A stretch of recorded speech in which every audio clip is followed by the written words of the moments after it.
Coming up on AC 24/7, residents in the Midwest and Mid-South gear up as the U.S. braces for more severe weather.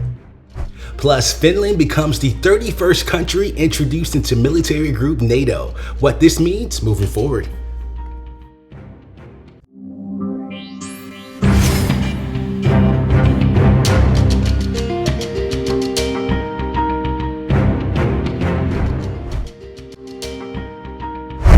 Hey there, welcome to AC 24/7. I'm your host, Lamar Baldwin.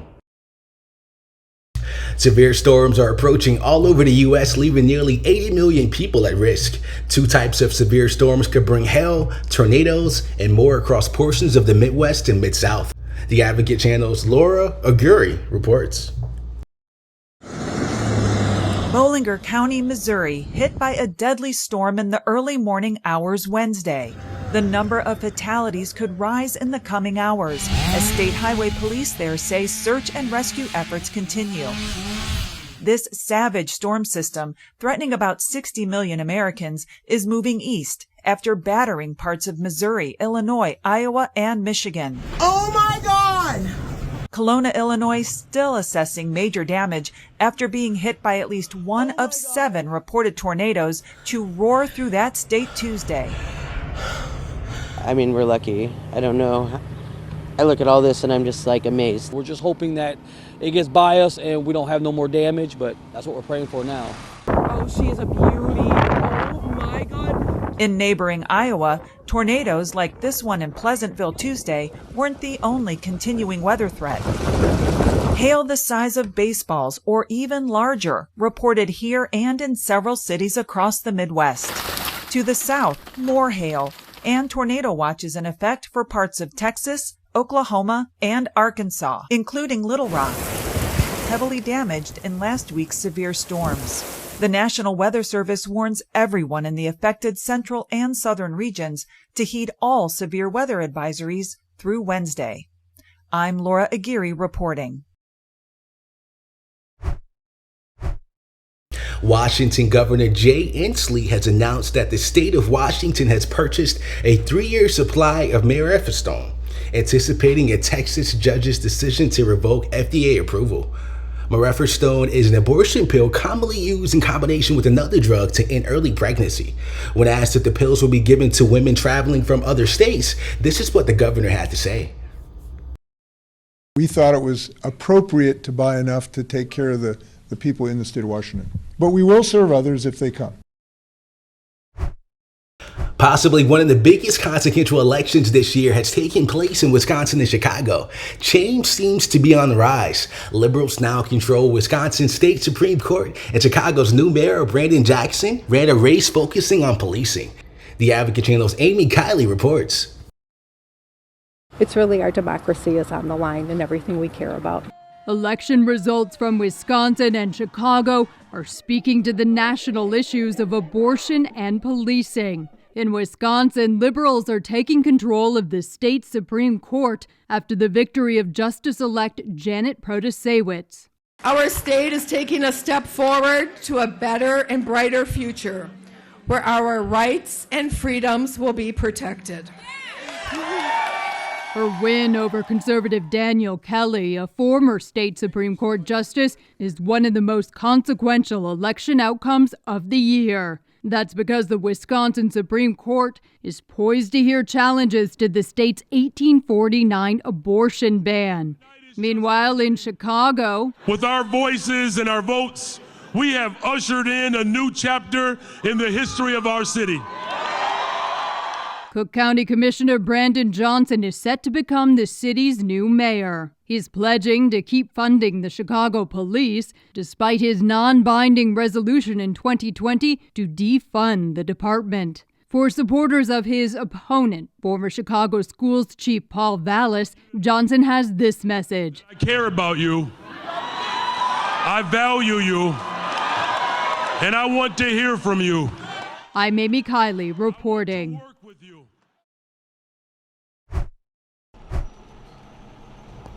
The U.S. Department of Justice has reached a tentative settlement with the victims of the 2017 mass shooting at a Texas church. The DOJ announced an agreement in principle to settle claims for more than $144 million.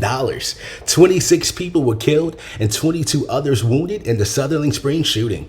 In 2021, a federal court ruled the U.S. government liable for damages after the judge concluded that the Air Force failed to exercise reasonable care when it didn't submit the shooter's criminal history to the FBI's background check system. A court must still approve some parts of the settlement. Lawyers have finally gotten access to jailed Wall Street Journal reporter Evan Gershkovich.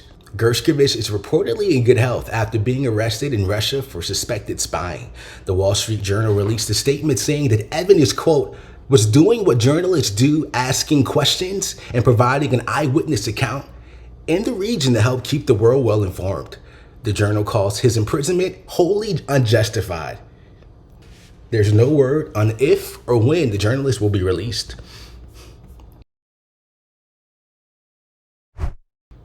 Finland is officially the 31st member of NATO military alliance. The Advocate Channel's Scott McLean reports. For Finland, its new membership in NATO means more work for its armed forces to integrate with the military alliance. A small price to pay, though, for the protection afforded by NATO's Article 5. An attack on one is an attack on all. For NATO, it means that its border with Russia just got more than 800 miles longer. NATO Secretary General Jens Stoltenberg says that Russia went to war to get less NATO on its doorstep, and now the war has done the exact opposite. American Secretary of State Antony Blinken called this occasion historic and then also said this.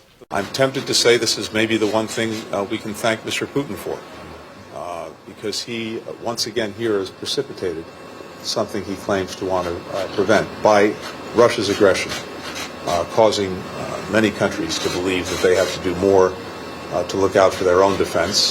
The Kremlin called NATO's expansion an aggravation of the situation, vowing to match any military buildup along its border with Finland. The question now, though, is what about Sweden? Sweden and Finland had applied to join the alliance at the same time last year, but Turkey and Hungary are still standing in its way.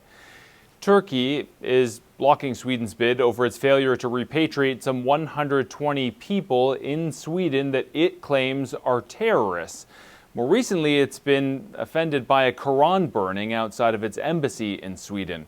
As for Hungary, it wants Sweden to stay out of its domestic affairs, despite broad European concern about eroding democracy in that country. The Hungarian Prime Minister says that the two countries need to clear the air, in his words, before Sweden's NATO bid can move forward. Scott McLean, CNN, London. For the first time in 14 years, apartment sales are on the sharp decline.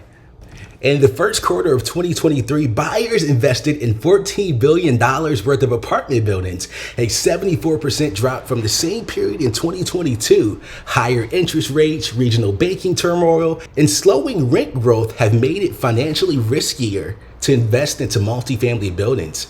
Rent prices are also on the downward trend. This is the largest drop since the mortgage crisis of 2009. Sports star LeBron James and Tiger Woods are among the new billionaires of 2023. Forbes announced a list of 2023 and some new faces appeared on the list.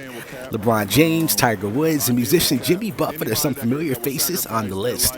Forbes counted 2,640 people on the annual list of world billionaires. 28 fewer than last year and 115 fewer than 2021.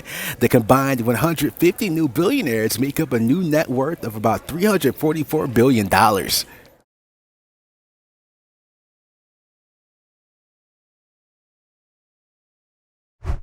Thank you for joining us for AC 24/7. For more content that advocates to you, go to advocatechannel.com and make sure you follow us on Instagram, Twitter, and Facebook, and subscribe to our YouTube channel. For the Advocate Channel, I'm Lamont Baldwin.